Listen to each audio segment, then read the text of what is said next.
What's up, guys? It's the Coaster Battleman here, bringing you an awesome coaster countdown of the top 10 roller coasters at Six Flags St. Louis. And I haven't been to this park in a year, and I have finally made it back. And when I went, I only stayed here for about 5 hours because when I went here for the first few minutes or so, it was raining, so a ton of people left. And then for the next several hours, I got to ride all the roller coasters, and I really did enjoy myself at this park. And the only coaster I didn't ride this year was the Boomerang, but I will try and be as unbiased as possible with this list, with putting Boomerang in kind of like the right spot in this countdown. But here we go, the top 10 coasters at Six Flags St. Louis. Number 10, Ninja. Now, Ninja isn't that good of a coaster in my opinion.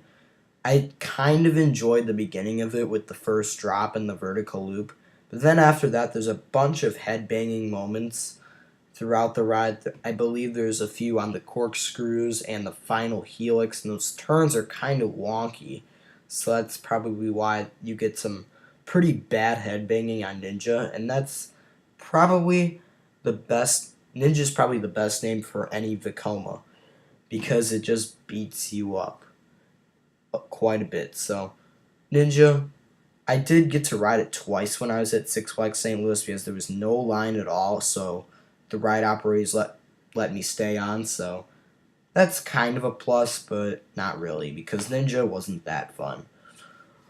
Number 9 is The Boss, and this coaster, every time I go to Six Flags St. Louis, it just seems to get worse. Please, Six Flags, give this coaster the RMC treatment, or do anything to make it smoother.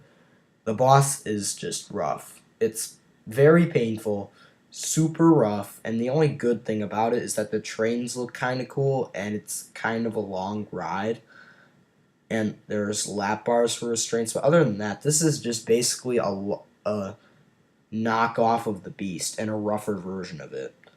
Not that fun of a coaster. Definitely deserves the RMC treatment. Number 8 is Boomerang, and I know this coaster is cloned all over the place, and I know this picture is pixelated, but Boomerang, it's just your classic Vekoma Boomerang. You got your forward and backward vertical loop and cobra roll, some pretty good drops in there as well. And overall, Boomerang, I remember enjoying it in 2015 when I went to Six Flags St. Louis, but I haven't ridden the Boomerang since 2015 because of that derailment of the coaster, so who knows what Six Flags St. Louis is going to do with it. Maybe they'll remove it and replace it with an SNS40 Freefly in the near future. I wouldn't mind that. Number 7 is River King Mine Train, and this is an icon of Six Flags St. Louis. This is a classic. Definitely a good coaster for the families, and I rode it in the back car this year for Six Flags St. Louis's River King Mine Train, and I enjoyed it. The drop was pretty unexpected in the back row. I really did enjoy the turns and stuff, and I know I actually remember finding a deer, yes, a deer, running around the roller coaster, but I didn't see the deer, but I know my dad and my cousin saw the deer when they were riding River King Mine Train, when I was riding Ninja while they were riding this ride. Pretty cool, but River King Mine Train, pretty good roller coaster, very fun. Number 6 is Pandemonium, and this is a fun spinning coaster. I really do enjoy these Pandemonium coasters, and I remember riding this coaster way back when I was at Six Flags St. Louis, but not when I was a coaster enthusiast, when I was a super little kid.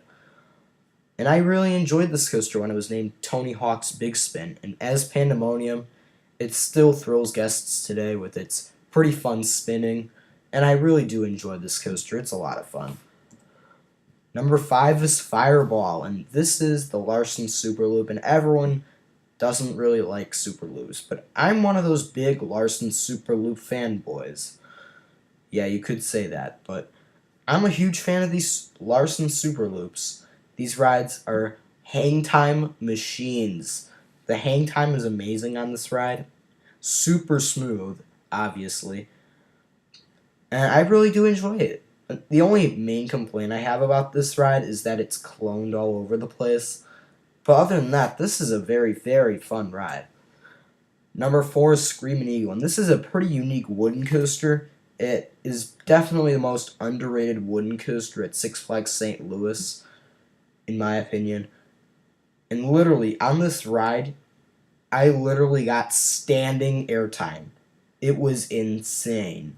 Like on one of the airtime hills heading back to the station, I got standing airtime for a few seconds.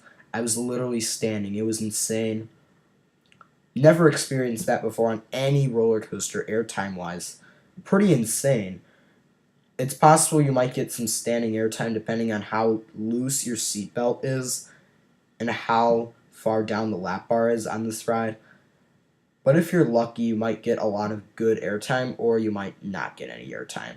This is kind of an inconsistent coaster depending on where you sit and how tight the seatbelt is on you. So have your seatbelt pretty loose so you can get some good airtime on this.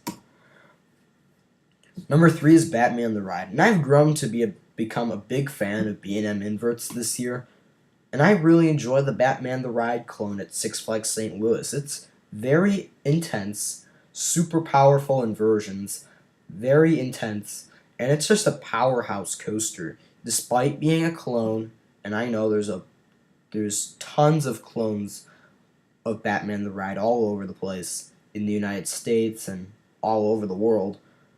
This is an awesome coaster. Very intense, great inversions, and despite its short ride time, I really enjoy this coaster, and it's pretty smooth. Number 2 is American Thunder, and I really do enjoy American Thunder. It's not as good as I remember it. I remember riding it in the back row, and it was insane. Very good ejector airtime, very fun turns. It was an amazing coaster. But I tried it in a few other rows this season. I got to ride it in a middle row, and I didn't really find it to be that enjoyable. It didn't really have that much airtime. While in the front, there was some solid airtime moments, but it wasn't that intense. But being in the back row is definitely the best spot on American Thunder, and you will get some insane airtime as well as a very intense drop. So, very fun coaster, but kind of inconsistent depending on what row you're in. So, number 1 is Mr. Freeze Reverse Blast, and I really enjoyed this coaster this year. I rode it in row 1, which is supposedly the row that goes at the highest point on the coaster. It's super intense. You really do feel the G's when you're going into that top hat and going up into the vertical spike. You really do feel the G forces going from straight to vertical. It's some insane G forces. Very fun inversion. It's awesome hanging there on the vertical spike for a few seconds. And even though this is a short ride, I really did enjoy it at Six Flags St. Louis. And I think this is the best roller coaster at Six Flags St. Louis, despite being two of a kind. Thank you for watching. Stay tuned for more videos.